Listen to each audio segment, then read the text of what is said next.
Қыздар, баршаңызға сәлем. Бүгін біз осындай пирожный тарелкалар жасайтын боламыз. Ең бірінші пирожный красный бархаттан жасадым. Ол үшін барлығын өлшеп аламыз заттардың. Жұмыртқамызды, шекерімізді, ұнымызды, какаомызды, краситель, айран барлығын бір жерге салып, миксермен жақсылап миксерлеп аламыз.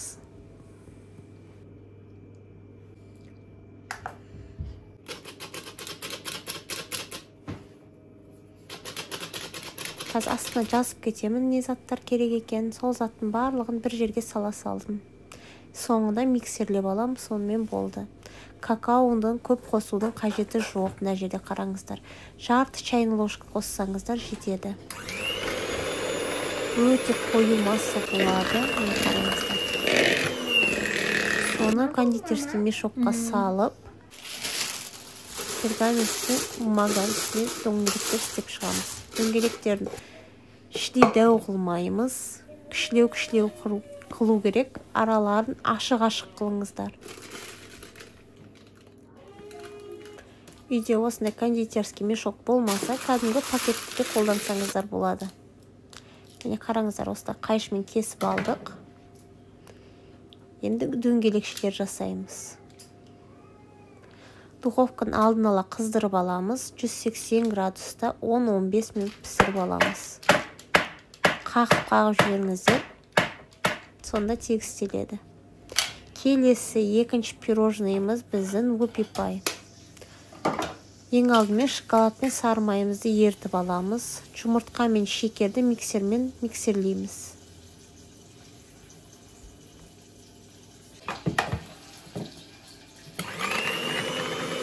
Миксерлеп болғаннан кейін ішіне еріген шоколадымызды құямыз.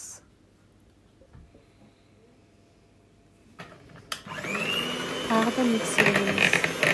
Ұнымызды, какаомызды, разрыхлителімізді ситадан өткізіп саламыз.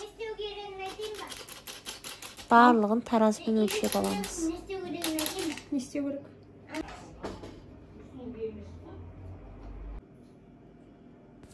Тағы да бір қалыпты қылып, жақсылап миксерлеп шығамыз.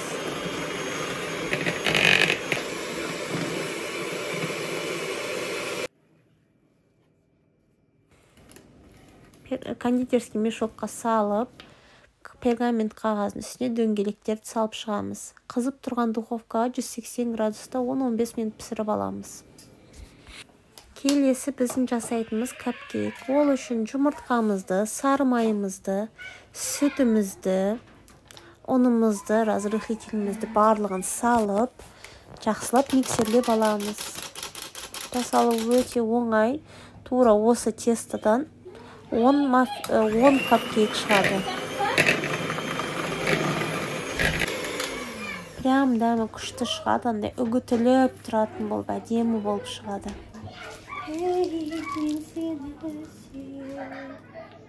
Оны да құюға оңай болу үшін кондитерский мешокқа салып алдым. Міне, қызып тұрған духовкаға қызарғанша пісіріп аламыз.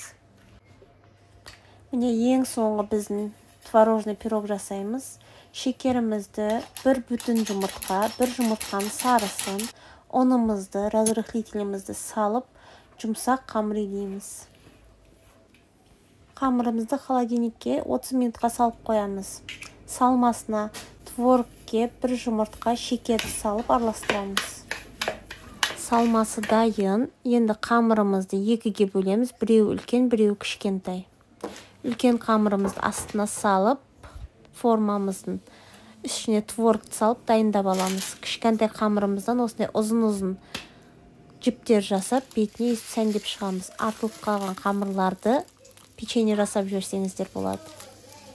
Міне енді арасына крем жағамыз. Крем кәдімгі крем чизді қолданамыз. Осылай араларына жағып, жинаймыз енді барлығын. Оформлениясына өздеріңіз қалаған жасасаңыздар болады. Міне қараңыздар. Ягодаларыңыз болса, беттеріне қойып шықсаңыздар болады.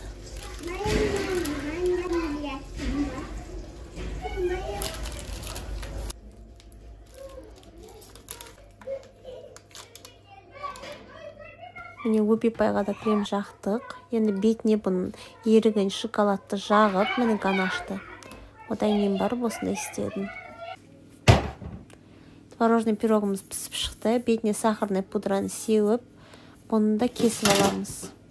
Суығаннан кесіңіздер, сол кезде әдемі кесіледі. Міне қараңыздар, біздің пирожный тарелкамыз осындай болып шықты. 8 түрлі пирожный бір тарелкаға істеп шығарасыздар осылай.